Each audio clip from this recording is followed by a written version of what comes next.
Good morning, students. Today we are going to discuss the first chapter of class 12th, that is electrostatics. So start करते हैं. पहला topic है हमारा electric charge. क्या होता है इलेक्ट्रिक चार्ज? तो electric charge is the property of the matter in the form of attraction और रिपल्शन. अब कहने का सेंस है कि इलेक्ट्रिक चार्ज एक मैटर की ऐसी प्रॉपर्टी होती है जिसमें हम अट्रैक्शन या रिपल्सन का एक्सपीरियंस करते हैं. That has a minimum magnitude of 1.6 into 10⁻⁻⁹ coulomb. अब इस अट्रैक्शन या रिपल्सन की मिनिमम मैग्नीट्यूड की वैल्यू जो होती है इतनी होती है, रिप्रेजेंटेड बाय स्मॉल ई, जिसको हम स्मॉल ई से रिप्रेजेंट कर सकते हैं. चार्जेस दो टाइप्स के होते हैं हमारे पास, पॉजिटिव चार्ज और नेगेटिव चार्ज. अब पॉजिटिव चार्ज है तो उसको रिप्रेजेंट करेंगे प्लस ई और ई की वैल्यू सब्स्टिट्यूट कर देंगे, और नेगेटिव चार्ज है उसको रिप्रेजेंट करेंगे माइनस ई से, उसकी वैल्यू सब्स्टिट्यूट कर देंगे. अब पॉजिटिव चार्ज और नेगेटिव चार्ज थोड़ा सा अच्छे से इनको डिस्क्राइब करते हैं, कैसे होते हैं, कहाँ से आ गए. तो वैसे तो किसी भी लाइट सब्सटेंस को अगर हम किसी मटेरियल से रब कर दें तो उस पर कुछ ना कुछ चार्जेस जनरेट हो जाते हैं, लेकिन कुछ ऐसे पेयर्स होते हैं जिनमें ये अट्रैक्शन और रिपल्सन हमें ज़्यादा अपीयर होता है, तो उन पेयर्स को हम अपनी थ्योरी में इंट्रोड्यूस करते हैं.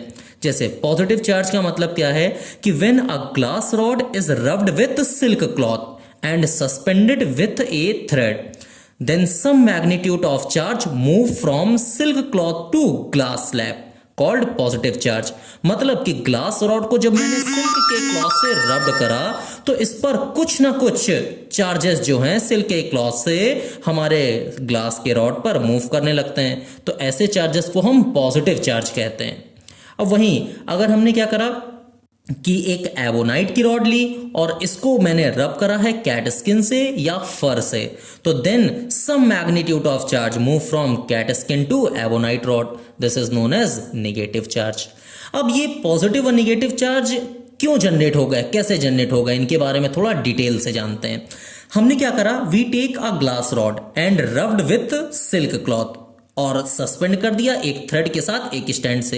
एक दूसरी ग्लास की रॉड ली, इसको भी हमने सिल्क के क्लॉथ के साथ रब्ड करा और पहली वाली रॉड के नियर सस्पेंड कर दिया. हम क्या ऑब्जर्व करते हैं कि these two rods starts repel to each other. वहीं दूसरी तरफ हमने क्या करा, फिर से हमने एक एक एबोनाइट की रॉड ली, इसको मैंने कैट स्किन से रब कर दिया और एक दूसरी एबोनाइट की रॉड कैट स्किन से ही रब की हुई इसके बगल में मैंने सस्पेंड कर दी. वी फर्दर ऑब्जर्व कि ये दोनों रॉड्स भी क्या कर रही हैं, एक दूसरे को रिपल कर रही हैं. तो एक चीज यहां से पता चल गई, द चार्ज या first type of charge is produced due to the repulsion of these two rods.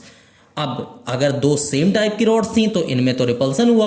वहीं अगर हम चाहें तो देखते हैं कि हमने क्या करा कि अब एक हमने यहाँ से ग्लास की रॉड ले ली और एक एबोनाइट की रॉड ले ली. ग्लास की रॉड को सिल्क के क्लॉथ से सस्पेंड सिल्क के क्लॉथ से रब्ड कर सस्पेंड कर दिया, और जो एबोनाइट की रॉड थी इसको मैंने कैट स्किन से रब कर सस्पेंड कर दिया. अब हम क्या ऑब्जर्व करते हैं कि now these two rods start attracting to each other. तो हमें यहां से ये क्लियर हो गया, the charges are of two types, one which is produced due to the repulsion of glass slabs and the second one which is produced due to the attraction of glass slabs. अब ये charge क्या क्या कर सकते हैं, आइए इनके बारे में भी जानते हैं.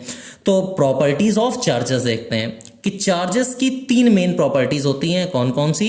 Charges are always additive in nature, इनको ऐड करा जा सकता है. जैसे किसी बॉडी के पास ई चार्ज, दूसरी बॉडी के पास -4 ई चार्ज है, तो टोटल चार्ज -3 ई हो जाएगा.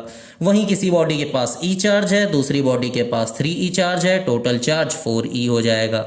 अगर हम यहां से देखें कि charges are always conserved in nature, charges हमेशा कंजर्व्ड रहते हैं. That means they neither be created nor be destroyed but can be transfer from one body to other. इनको हम डिस्ट्रॉय नहीं कर सकते हैं, लेकिन एक बॉडी से दूसरी बॉडी में ट्रांसफर करा जा सकता है. जैसे विंटर्स में हम अपने हैंड्स को रब करते हैं तो हीट प्रोड्यूस होती है. क्यों होती है? क्योंकि दो हैंड्स में दो अपोजिट चार्जेस होते हैं और जब उनको हम रब कर रहे हैं तो एक चार्ज दूसरे में ट्रांसफर हो रहा है. एक तीसरी और बहुत इंपॉर्टेंट प्रॉपर्टी है कि charges are always quantized in nature, कि चार्जेस हमेशा नेचर में क्वांटाइज्ड होते हैं। इसका मतलब क्या है कि कोई भी चार्ज कोई फ्रैक्शनल वैल्यू नहीं रखता है। मीन्स जितने भी लार्जर चार्जेस हैं वो क्या होते हैं, अपनी मिनिमम वैल्यू के मल्टीपल होते जाते हैं। जैसे कि अगर कोई बॉडी है उसके पास 1.6 इंटू 10⁻⁻⁻19 कूलम चार्ज है तो उसके पास ई चार्ज है। अब इससे ज़्यादा चार्ज मुझे देना है तो मैंने क्या करा कि आप किसी बॉडी को 2 इंटू 1.6 इंटू 10⁻19 कूलम चार्ज दिया तो अब इसको हम 2e लिख सकते हैं। ऐसे ही 3e 4e 5e दिए जा सकते हैं। अल्टीमेटली अगर मैंने 10e दिया तो ये टोटल चार्ज हो जाएगा। फाइनली अगर मैंने n चार्जेस दे दिए तो n इंटू ई हो जाएगा। तो हमें यहाँ से ये क्लियर हो गया कि टोटल चार्ज किसी भी बॉडी पर निकल कर आ गया तो total charge q is equal to निकल कर आ गया n इंटू ई। तो अब इस q को हम बोलते हैं टोटल चार्ज और e ये हो जाएगा हमारा मिनिमम चार्ज।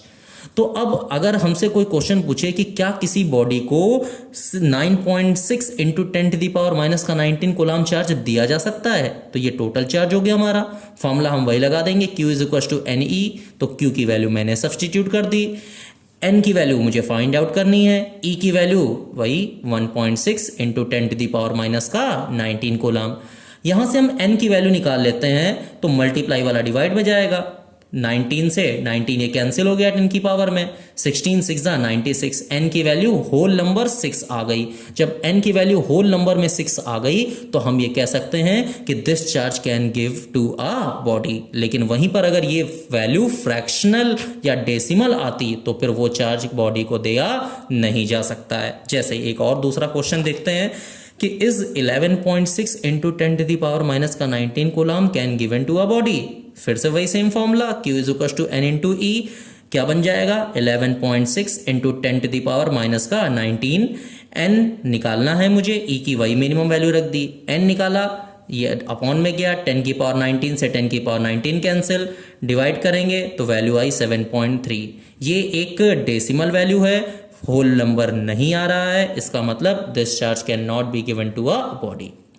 तो आपने देखा कि टॉपिक्स बहुत सिंपल हैं, बहुत अच्छे से आपको सब डिस्क्राइब करे गए हैं। वीडियोस देखते जाइए, कहीं से भी आपको कोई भी प्रॉब्लम होगी नहीं। नेक्स्ट वीडियो में हम लोग पढ़ेंगे इलेक्ट्रॉन थ्योरी ऑफ इलेक्ट्रिफिकेशन। तब तक के लिए थैंक यू।